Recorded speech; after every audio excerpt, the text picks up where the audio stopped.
Terima kasih. Yang pertama kita bicara tentang wakaf. Tapi kita tidak menyebut lembaga nanti kan ini direkam soalnya, bisa di undang-undang ITE ya Pak ya. Jadi tidak nyebut nama lembaga atau siapapun, ini sifatnya normatif dan umum. Yang pertama berkaitan dengan wakaf. Wakaf itu maknanya berhenti. Makanya parkir kuwi ning ngene Mekah tulisannya wakaf. Wakaf kok ning tengah dalan. Oke, maksudnya wakaf berhenti. Kalau baca Quran kan alhamdulillahi rabbil alamin, itu wakaf. Nah, secara bahasa wakaf itu berhenti. Nah, menurut ulama ahli fikih, wakaf itu kalau ada harta benda yang kemudian bisa dimanfaatkan secara berulang, lalu diniatkan untuk Allah, atau bahasa sederhana sodakoh jariyah, sodakoh yang tidak selesai. Kalau ini ada makanan, ada minuman, saya minum sekali habis kan, maka tidak bisa wakaf minuman karena sekali pakai. Tapi kalau mie karpet bisa, karena mendermakan, menginfakkan hartanya untuk jalan Allah dan manfaatnya berulang, serta tentu diniati dengan niat wakaf. Sehingga kalau masalah bentuk wakafnya itu tidak harus tanah, karpet bisa, mik bisa, bahkan dulu budak saja bisa. Budak itu bisa diwakafkan, bisa. Nah, tren hari ini wakaf berbentuk uang. Nah, wakaf berbentuk uang kalau dalam mazhab Syafi'i tidak bisa, karena uang itu habis.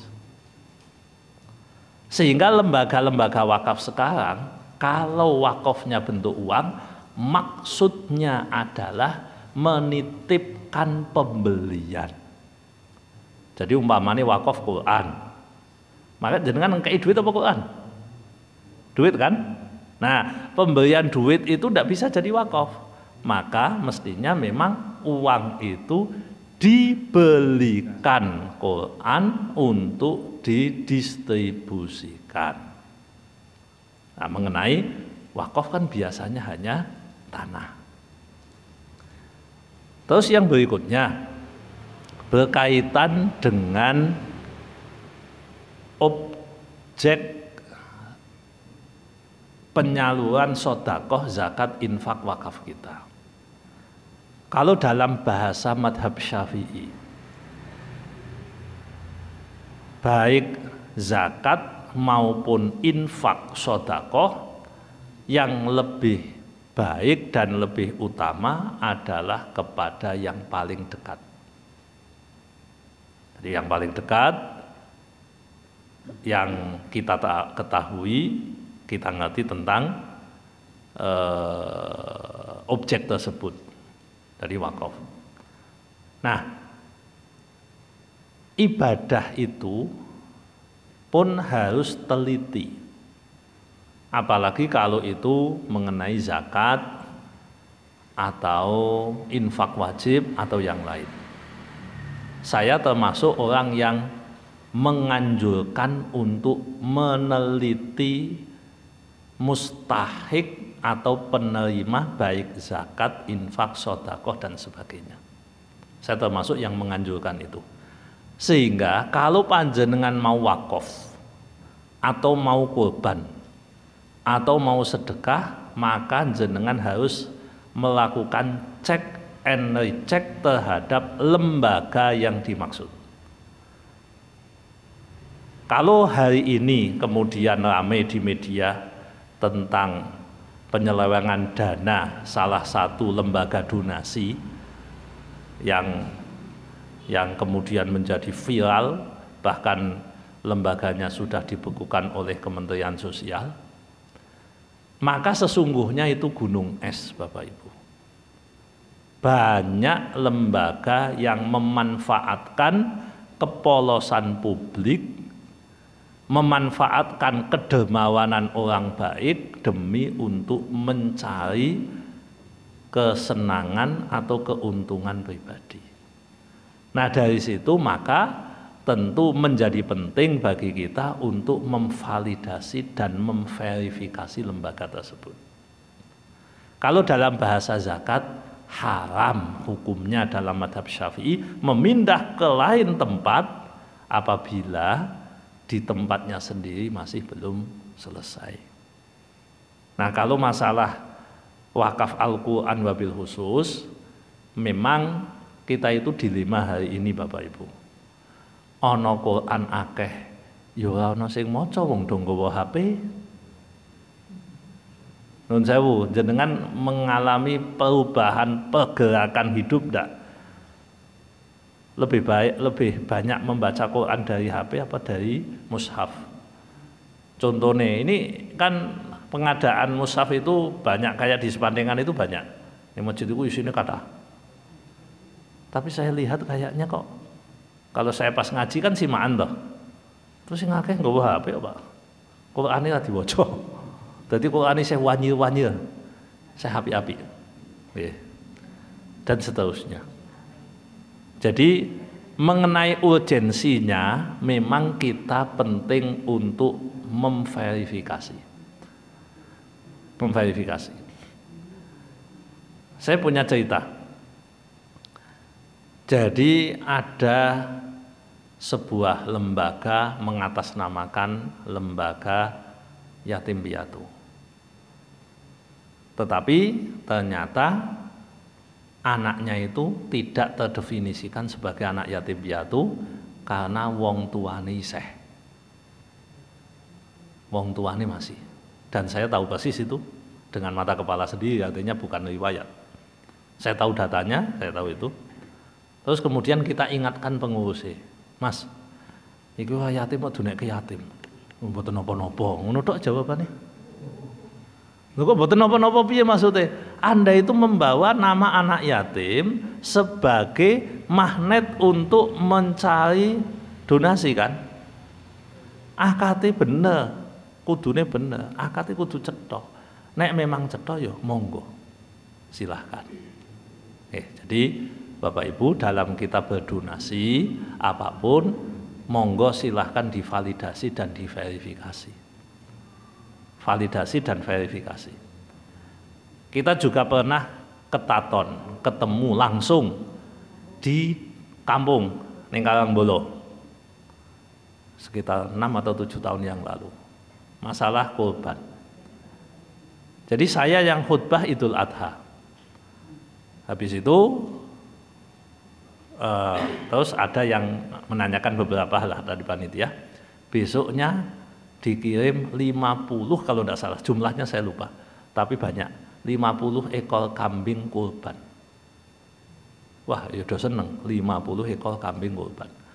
Dan itu kan lembaganya menurut kacamata kita itu bonafit wong apa balihone ning didigon lah. Saya tidak sebut nama lu ya. Jenengan ora usah mikir sing apa sembuh pokoknya. Nah, itu apa kurban. Kurban waktu itu harganya 1.300.000 atau berapa. Pokoknya nek kurban ning kampung itu udah 2 juta, itu bisa 1,3 atau 1,25 kurban. Nah, pas teko cempe kabeh. Nah, kula nakoke kalih Blantike, Pak niki ndak pun poel Pak. Mboten niki Pak, niki cempe niki. Lah iki nggih kurban. Lah ya regane 1.300.000 entuk wedhus nindi ngono. Dan itu 50 kalau tidak salah 50 semuanya cempe. Padahal ning kono tulisane kurbanlah lewat kami adalah lembaga yang amanah, lembaga yang baik, lembaga yang ini dan itu. Begitu kita validasi, wah ini cempe, kan secara syariat kan tidak sah. Mosok kurban nganggo cempe? Lah nek siji loro mungkin salah tuku. Lah nek 50 kok kabeh? Ya berarti memang pengadaane golekno wedhus sing regane 1 juta. Ngono wae to. Lho ana cempe, ora apa-apa, wong ora genah wae kok. Nah, kan jangan sampai begitu Bapak Ibu. Jangan sampai begitu.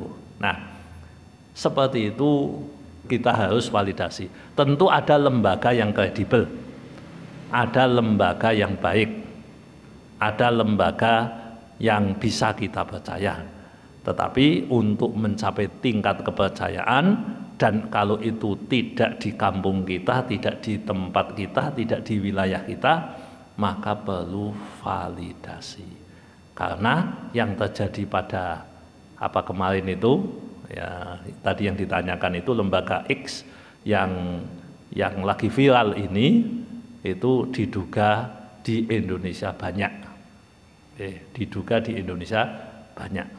Maka kalau saya tetap menganjurkan ke lembaga yang kredibel, lembaga yang diketahui tentang sepak terjangnya. Kan kita tidak tahu, saat ini wong do pinter moto, wong do pinter niki dan niku. Nek jenengan yakin, tervalidasi, terverifikasi dengan baik, maka silahkan. Karena di Sepandengan kayaknya juga pernah ada proposal, wah apik, proposalnya bagus, foto-fotonya apik, tilek inggone ra ono. Karena ning Gunung Pati kula matur, Pak niki pripun Pak? Cek mawon, Gunung Pati kok cepak. Dicek alamatnya ndak ada. Ndak ada orangnya, tapi kan ada nomor rekeningnya.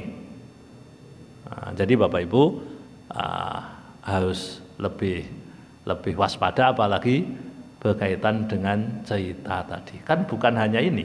Dulu kan ada itu apa? Kota Infak itu pernah cekel polisi ya Pak ya? Apa itu? Posdai. Itu yang katanya sempat rame puluhan ribu terus diduga Densus ini dan itu tuh. Itu kan ada juga itu. Nah, jadi lebih hati-hati saja Bapak Ibu. Jadi para ulama itu menganjurkan kepada kita untuk bersedekah tidak hanya lepas, karena kita bisa jadi membantu kebaikan, di sisi yang lain bisa jadi kita menyuburkan keburukan. Kan kita tidak tahu kan, makanya validasi, verifikasi, cermati dengan baik agar kita tidak salah memberi sesuatu pada yang tidak berhak. Ya, begitu Bapak. Kaitan dengan itu intinya validasi, verifikasi, itu aja. Matur nuwun.